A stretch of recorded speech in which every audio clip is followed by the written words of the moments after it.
So here on the show, a lot of help with James Lott Jr., I try to find people who are actually trying to help. And that's why I bring them on the show. And I'm all about that. And I'm all about getting help, getting support, whatever that looks like. A lot of things are happening. And it's also the holiday season, kids. So like for me personally, it's my first holiday without my stepfather. And another holiday without my brother. So these are always kind of little rough things that happen during the holiday season. But I'm also juggling kids and grandkids, aging mother, all kind of work. Someone's have to work during the holidays. So a lot of emotions happen, a lot of things happen. And my guess, we're going to talk about ways of coping and kind of talking, bring it out in the open, because I believe conversation is important. Bring it out, talk about it. Let's see what it looks like. Let's talk about it. So let me give you a little bit about who she is. She is the Chief Clinical Officer and Clinical Director of the Malone Collective, and also is a clinical psychologist on her own rights, her own practice. Has a doctorate from California School of Professional Psychology and other things. She has lots of letters after her name, like I do. I love it. And she works with highly emotional, sensitive individuals. And I'm just happy to have her on the show. She's a really nice person. Dr. Ashley Connor. Hello. Oh, hello, hello. Such a pleasure to be here. It's a pleasure to have you on my show. And I really do. The holidays are here. Well, they're here. I'm not going to say holidays are coming. They're here. They are. And I just think it's so funny how this time period more than any other. I mean, there's other holidays that trigger things too, obviously, other markers during the year. But because we have so many holidays back to back, and I want to ask you, and is it because also on some level, many of the holidays are gathering holidays, you come together holidays? Let's talk about that, Dr. Connor. Absolutely. I feel that the fall and winter holidays are more centered traditionally in our society, and I think others around family, gathering, connection, right? And I think as you were sharing earlier with some of the losses that you've experienced in your recent past, it sounds like that also brings up the absence of that. And I think those are two huge dynamics, huge extremes that are going to bring up a lot. Yeah. Absolutely. Also, I've never asked this before, and I get to ask you this because of who some of the people you work with. Now we have names. Now we have diagnoses. Now we have words to describe people and their mental states. I people in my own family where they were just years ago, they're called weird, or they're just this, or they're just quiet. They're just this. We kind of have throwaway words. But now we actually have actual language, data, all this stuff. Going into the holidays, has that been helpful in many ways when you treat patients? Because now we kind of know how to handle certain people. Yeah, I mean, I think so. Of course, as a psychologist, I can't diagnose a person who is not Like, my direct client, but we can say, I assume this, right? This might make sense. And I think that can really help people create an understanding for why people might be functioning in life, interacting with them in a certain way. And I found that it helps the person fight against that internalization of they're responding and acting this way because of me, which so powerful for yes. people who have been in these intense family dynamics. Yes.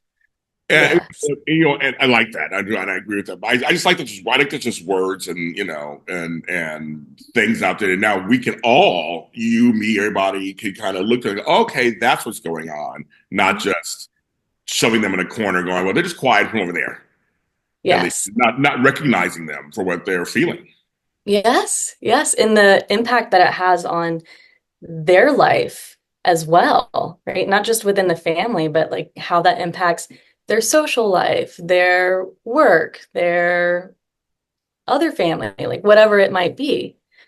Mm-hmm. Exactly. And I always explain, and we really hold this thought here at the Malone Collective, where you're more than just your diagnosis, right? A diagnosis helps clinicians, helps other people be able to see what's happening, this collection of characteristics and symptoms, and help at times drive a treatment plan, right?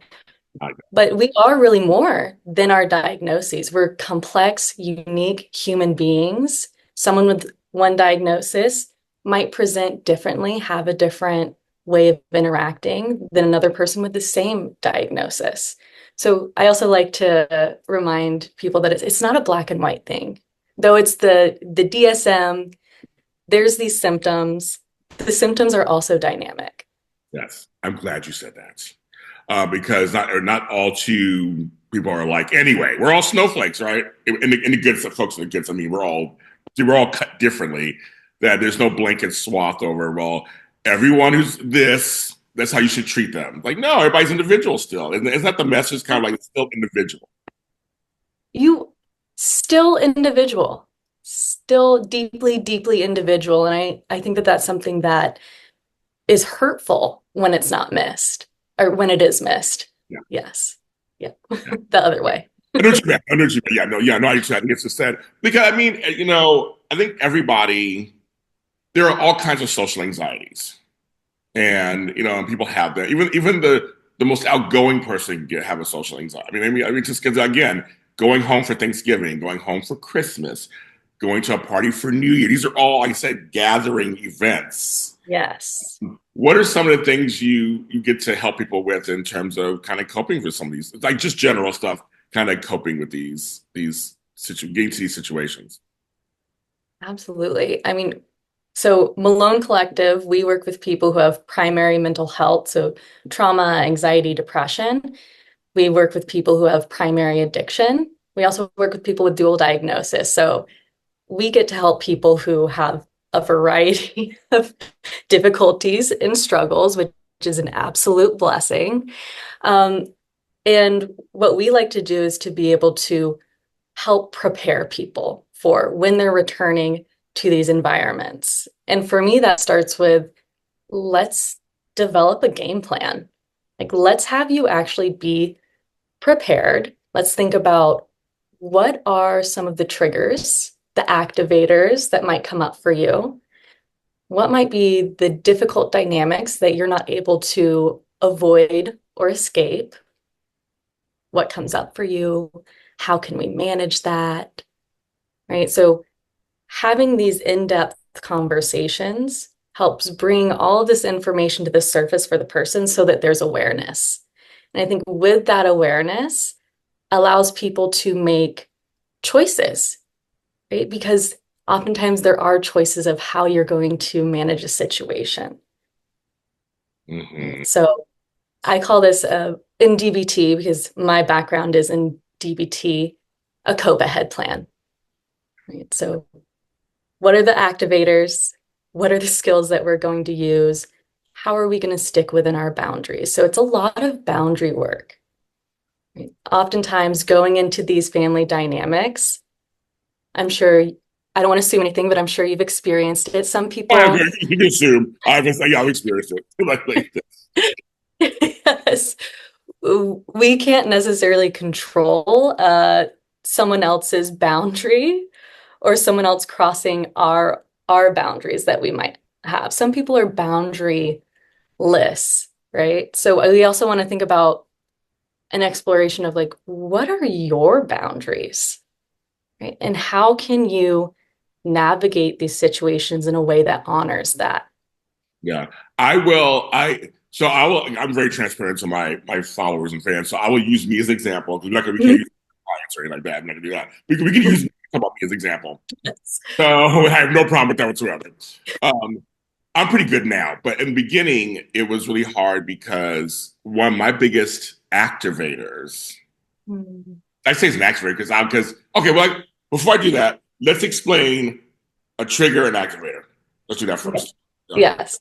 Yes. So trigger activator, I would say same thing. I prefer to use activator because to me, it speaks to what happens within your nervous system, what happens within your mind, what happens to your body, your emotion, your psychology, right? Because it's an activation.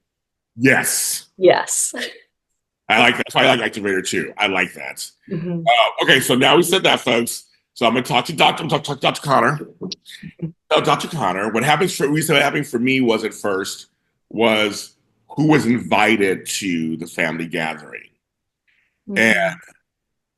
the person who was having the gathering knew by inviting several of us together it would be a potentially explosive situation, and did it anyway. Mm. That was an activation for me because I would show up, there they are, don't want to be with them, don't want to see them.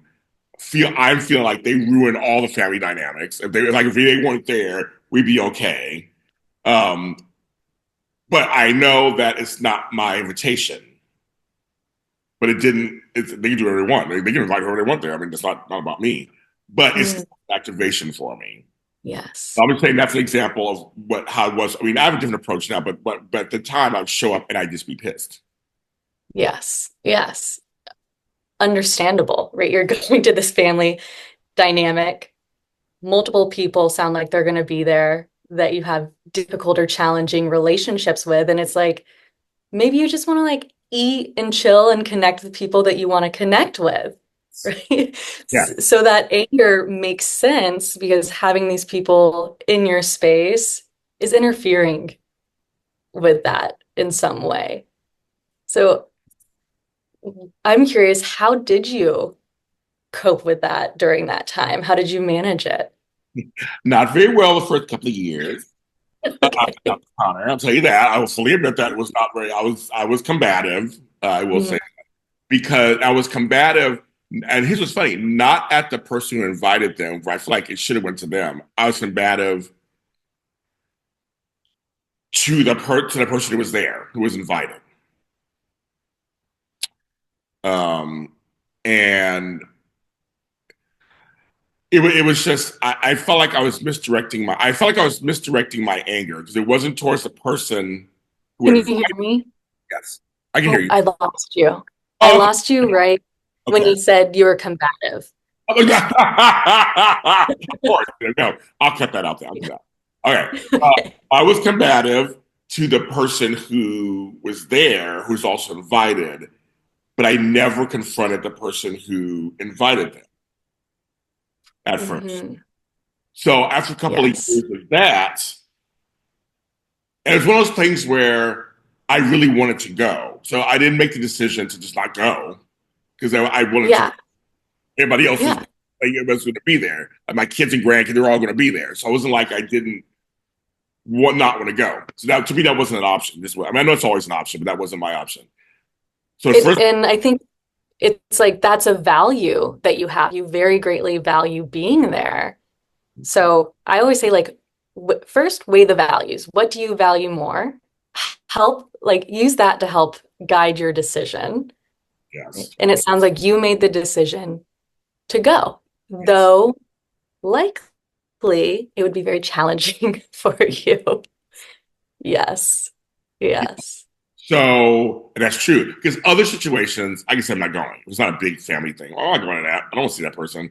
And you can avoid it. But this is a big family once a year, maybe twice, depends on a birthday or something. But once a year, get together. And I would tell myself, well, it is only a couple of hours. I do want to see my kids and grandkids. I want to see so and so. But that those two people that I did not want to see, so it'd be combative. But then, and the person who invited them, we've had talks about that. I Mhm. thought they understood Uh-huh. on both sides. Because those people didn't want to see me either. It wasn't just me; they didn't want to see me either. Yeah. We just we thought, and it was just like, yeah. So how did I deal with that? First couple of years, not good. Mhm. But then I went and got help. So folks, go get help. I went and got help. I talked to my therapist. And one of the things was just really sitting in it and being honest. Okay, why are you really actually working on me? Why are you still upset at those people? Let's work on Yes. that. So Yes. that's when we started. That is the deep work. And I always say that's not just a one session, a two session situation. It's an ongoing developing It was shift. like 7 months. Yes.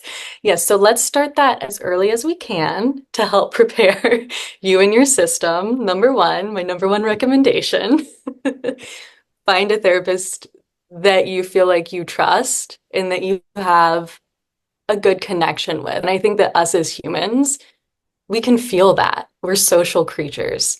I think we can feel with our gut when we connect with someone, when we don't connect with someone, right? Like right when we popped up on this thing, I had the feeling of, I think we're good. I think we're Same here. good. No, same here. I saw. I think I said it. Yes. Yes. Absolutely. So in those situations where you have this really high value of attending this family situation, right? It would be hurtful if you did not attend, right? That would be like hurting yourself. So go with that high value of attending and let's develop a cope ahead around it, right? So some things that I might recommend is one, we've already found out who those difficult people will be, right? I'm going to think about what are some of your internal boundaries that you might need to hold for yourself, right? Is there a certain amount of time that you feel like you can spend around them in a way that's tolerable before it gets to the point of overwhelm, frustration, combativeness, things like that. So sometimes I will have clients work through that and actually in their phone do a timer. So Okay. if it's an hour, setting a timer, timer goes off, go to the bathroom, check in with yourself, see where you're at. Mm. Like that. I'm not sorry for I'm thinking she's talking. I'm like, I like that. I'm saying mouthing to myself. I know out loud, kind of. I like that. I like that. Yeah. I give me some Yes. time out, so to speak, and check in. Time out, check in. I think it's great to have this idea of I'll be able to keep an hour. I'll check in with myself. Yes, that's wonderful. And let's make sure we set you up for success in this situation where you're probably going to be overwhelmed. Your nervous system is going to be really activated. So that prefrontal cortex, in a way, is also going to be shut down a little bit. That decision making, executive functioning, a little out the window. We're in Oh like yeah, emotional. yeah. I like to think I'm Absolutely. pretty good, and then yeah, something like that happens. You're like, I'm human. Okay, got it. But one thing Yes. though, Dr. Connor said but it can be hard to do that work. Yes. Now, one people think it's So just hard. you're saying it's super. You're not saying it's super simple. I'm just saying that folks at home, if you're listening, thinking, but it's hard for me to articulate my emotions, or it's hard for me to get this. I'm afraid to let it out. Some people are afraid to let it out sometimes because you say it out loud, Mhm. but it's real. So, Yes. what are your thoughts on some of that stuff?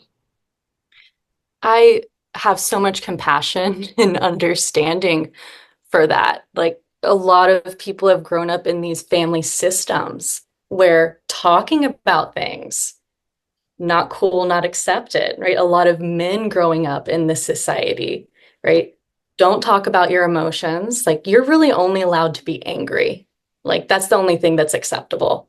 Yeah, And true. I think that like that sets people up to live a life where they're really disconnected from themselves.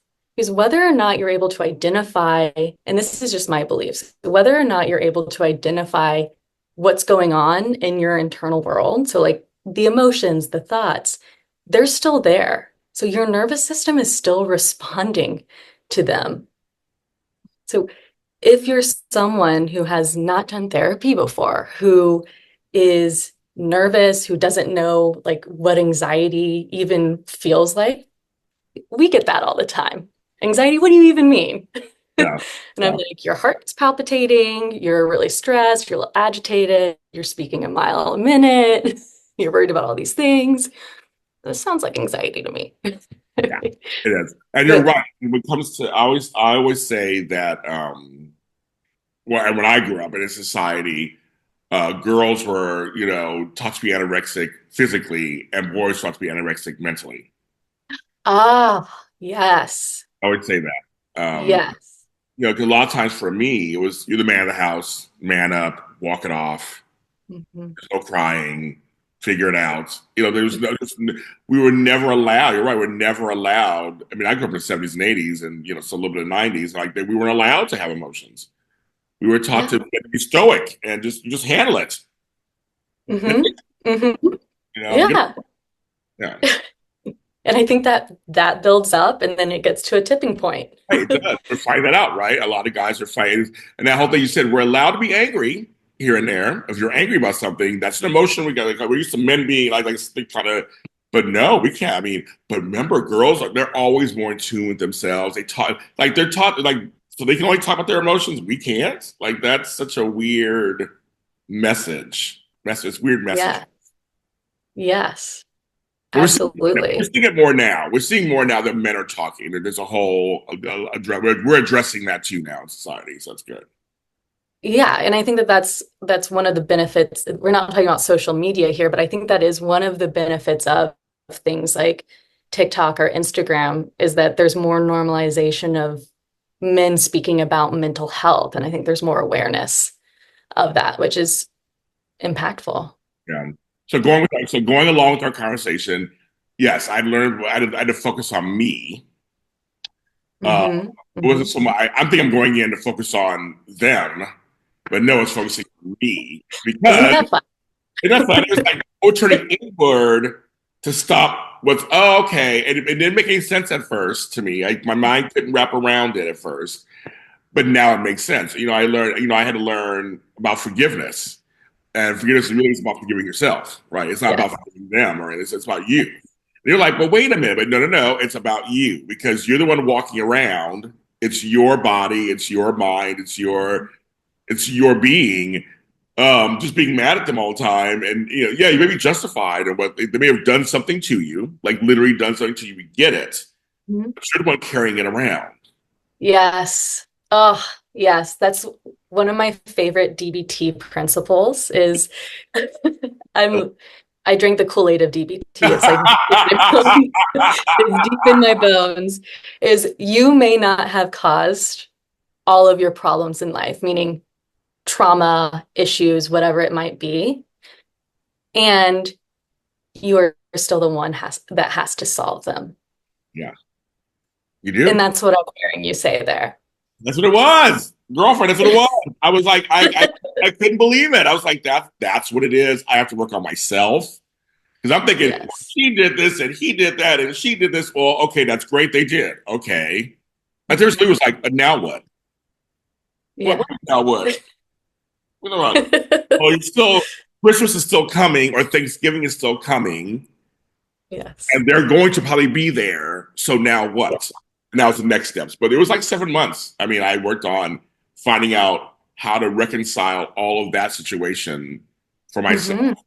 That did help. It helped a lot. Yes.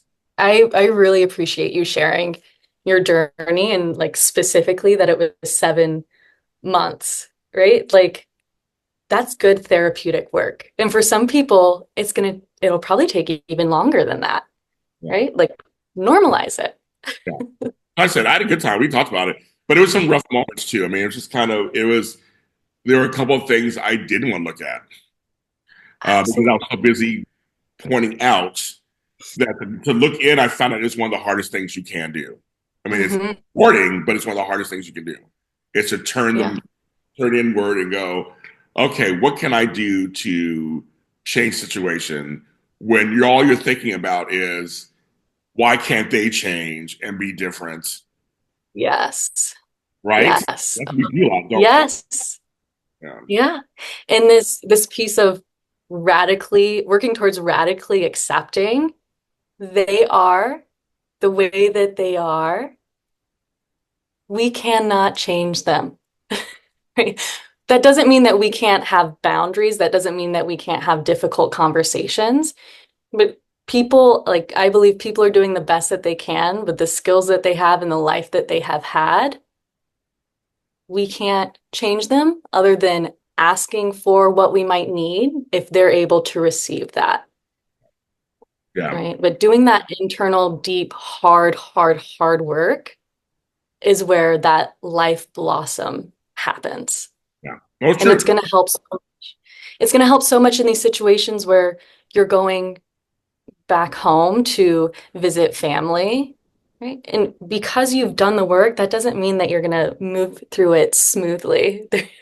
There's these activators that are going to Oh yeah. pop up and be a little more challenging. And that's why I think having applicable skills and applicable plan of what you can do to help yourself is so important. So we kind of talked about the, setting that timer, right?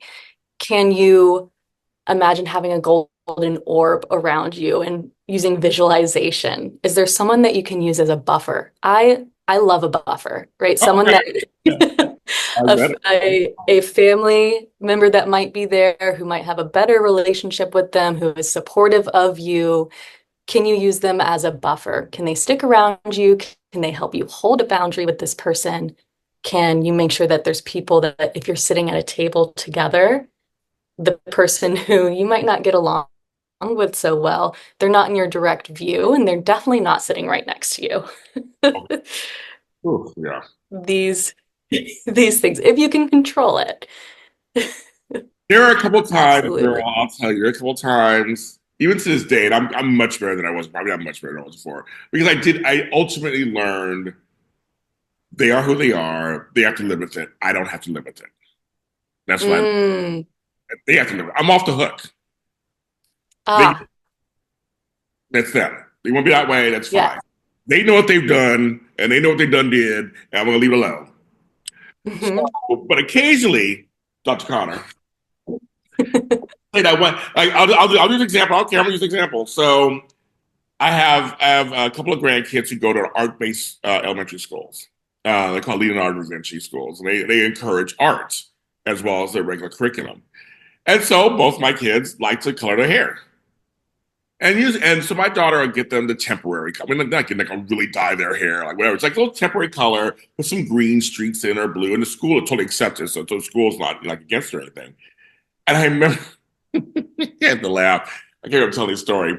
We're sitting around a table at one of the holidays, and it's all the grandmas and then me. I'm like one of the few. I'm only one of the only grandfathers left. It just happened that way. I'm the one who's left. And I remember hearing them, see them talking. And they're like, I can't believe that they colored their hair, and I can't believe they're doing it. And I looked and I was like, and all your hair is colored. There's not a gray hair in here. You color your hair, and you're talking to my daughter, letting these two little kids express themselves with a little color in their hair. And I Mm-hmm. had to walk away and not just say, and you're tired, and you're tired. I had to walk away. Yep. Dr. Connor, I had to walk away. Yes. Old me would have been telling them off. I would have told Hmm. them, how dare you, and blah, blah, and your hair's colored. And Yeah. I didn't do that. I, Yes. Very proud of you for that oh, decision.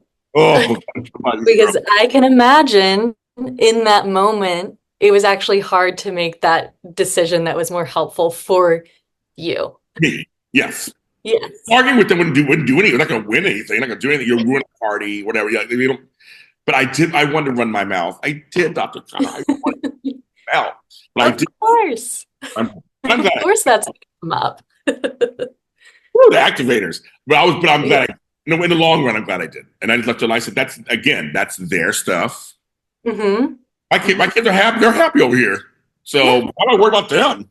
Hmm. They're fine. Yeah. So And I think that's a great mantra, right? When the activator is happening, that is their stuff, right? And I use a lot of hand movements. me too. No, That you, is I their know stuff. you. We're from LA. I saw it. I'm like, Yes. A lot of this goes on. yes. But Yes. no, but I want to say it, people at home. We both are saying we know it's not easy to do it, and I'm proud of myself because it took years for me to get to the point of walking away and not giving a smart remark. I could have easily done it, Yeah. just smart ass, and then walked off. They would have Yeah. all been talking, and it would have started a whole thing. But I was like, it took me a while to get there. Hmm. Kind of glad I didn't. I was like, you know what? I'm gonna let them do it. I'm like I said, the kids are fine. Everybody's good. Let them have their archaic ideas or whatever. Yes. Yes. And very hard to walk away. One thing that we focus on here at Malone Collective, I focus on in my private practice and helping people prepare for this is imagining the activator actually happening. Oh wow. Using your mind or going through the story, and then imagine actually coping effectively or coping differently than that urge that's within you, right? That anger urge of like, I want to fucking tell them off. Thank you. I'm so mad. Like, how dare they? Yes. Yes. It's like, imagine, yes, that anger comes up, and then actually imagine walking away, physically creating distance. Yeah. And this is something that professional athletes do. This is something that Michael Phelps did to prepare for Olympics and things like that, is this visualization. And research shows that it will actually lead to more successful outcomes. It's kind of like your brain's already been in practice of doing it. So the idea will come easier. And your mind's like, I already know how to do that. There's a little bit of mastery there. Yeah. What would you? Okay, I'd be remiss if I didn't bring this up. I think in many cases, people will say, okay, that's fine for general family and friends. How do you deal with your parents? Mm. Mommy and daddy. Yes. Sorry, the cat was near me. So, Mommy and daddy. How's that cat? What are you doing? Mommy and daddy. yeah. That's the one that people are like, how do I handle that? Because I mean, trigger, you can call whatever you want, triggers, activators, whatever. It all comes. Sometimes they'll come up and woo in those ways. But I mean, you'll tell me, but I'm assuming it's still some of the same practices. It's just Yeah. Absolutely some of the same practices. And I always want to honor, and I think it's important for people to honor like their cultural backgrounds and their family's culture of like what's growing up. acceptable and what's not acceptable. What is you're doing something out of respect, and it's kind of like what you have to do, using air quotes, to be respectful because this is how you were brought up and this is what's important, and that's also a value of yours. Right? So So glad you said that. Oh my God, I'm so glad you said that. Yes. I think that that's huge. So yes, it's a lot of the same practices. And then it's also, I think it's important to explore what's important for you. What are those values? What are those cultural pieces that are present in your family system? And is there a way to navigate it in a way that also honors you without disrespecting or going against any other value that might be there? It can be done. And so, folks, I'm telling you, it can be done. It can. Mm. Hmm. I feel I have my mother now, so I'm dealing with her a lot differently than I did before. It can be done, and she hasn't changed that much. Well, that's kind of how that is. But I have changed, and so you're right. It's again. It may take years to get there, kids. It may take a while to Yes. get there, but Hmm. Dr. Connor is correct. You can find ways to deal with them in a sense where you're not just. Again, you're off the hook. They are who they are, and especially if it's a cultural thing. Many times Hmm. the cycle's been set in, and maybe you're trying to break the cycle. That's tough. Hmm. Hmm. And like maybe using that as motivation for if you're a person who wants to have kids or you have kids, changing that cycle for them and creating your own family dynamic and culture that might be a little bit different. And I think that that can be really healing for these traumatized parts that come up from the family of origin and the differences and all of the activators. Yeah. And my message to people a lot of times, and you can maybe speak on this too, is that you are important. Your feelings are important. Your needs are important. Others may not see them. They may never see them. They may never feel it for you. Mhm. But you Yeah. have to find a way. And I'm still finding ways in some ways. It's a work in progress. How to accept that, Yes. Yes. right? And I think that's the very hard piece because accepting it requires actually having to consciously acknowledge Yeah. what's going on, the dynamic, the pain, the suffering, the grief. Yes. And I think in working on acceptance, it's always important to think about what are the causes of the situation that I'm having to accept? Like, how does it make sense that my mom or my dad are this way? that they speak to me this way? What's their background? And that doesn't necessarily mean like you're okay. It makes it okay the way that they might be treating you, or you have to fully appreciate and, go to the extreme of forgiveness to where you don't take care of your needs. Right. But it might be helpful to lessen that pain, to take that level of suffering to pain that's more manageable. Yeah. Yeah. Yeah. I mean, it's a process, folks. It takes Such a time. long process. Yeah. Mhm. And the holidays sometimes just rough. The weather's different. In many places, it's colder. It gets Mhm. darker early again. I know those all the sundowners out there who start feeling a different way. All the folks who were the nighttime, they say the silence is deafening, so to speak. I know that happens to a lot of people when there's no sun for like 2 months. In some places, it's just gray or snowy or rainy. I know that can also affect your moods too, and then that can be also it can add to your stress. I know sometimes. Absolutely. Absolutely. I think taking care of making sure that you're doing your best to take care of your basic needs, very important. Are you um, taking your medications regularly? Are you getting adequate sleep? Are you doing a little bit of movement exercise that we need as social human little creatures, right? all, all the little things that I think when our mental health symptoms are like intensifying a little bit, some of the first things to go out of the window. I know, and I could talk to you forever, Dr. Connor. You have to come back on the show again another time. Yeah, you have to come back I on. would love to. I would love to have you back on. I just want to, as we do the outro, I'd be remiss if I don't just say this either really quick. I know that we're entering a new administration. I know a lot of emotions are high in families who may have differing opinions. Um, but I hope you could take some of Dr. Connor's advice and try to prepare yourself for all the triggers and and activators that potentially will happen, right? I really want everybody to have a good holiday season. I really do. That is one of my things. I really want everybody. I love the holiday. I just smell the holidays. I love the food of the holidays. I love the music of the holidays. I want everybody to have a good, and a lot of times it is a good time to get together and see everybody that you don't see all year long. I want to be good, but I just know I'd just be remiss if I just mention I know that's going on out there, but we need to still work on yourself and kind of work on how you will respond, how you can navigate that, right, Dr. Connor? Yes, always to your best ability, being patient and kind to yourself, to your nervous system, to that inner child that comes up when the activators are there.